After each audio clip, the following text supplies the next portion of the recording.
এই ফিলিস্তিনের জন্য যে আমাদের ডাক আছে, এই হাজার ছাত্র জনতা সেই ফিলিস্তিনের জন্য রক্ত দেওয়ার জন্য বন্ধ আছে।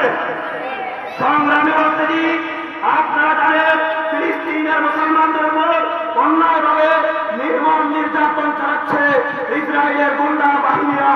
তাদেরকে আমরা আজকে জানিয়ে দিতে চাই, আমরা আমাদের মুসলমানদের জন্য আমরা ঐক্যবদ্ধ হয়েছি, আর তোমাদের পালাবার রাস্তা নয়, ঠিক কিনা? সংগ্রামী বলতে আমাদের সময় সংক্ষিপ্ত, তাই আমরা বেশি লম্বা অনুষ্ঠান করবো না। আমরা প্রধান অতিথির বক্তব্য আমরা শুনবো।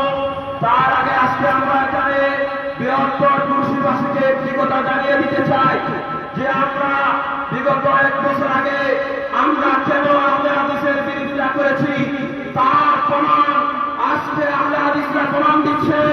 তারা ইহুদিদের পক্ষ নিয়ে মুসলমানদের প্রদান করাতে চায়।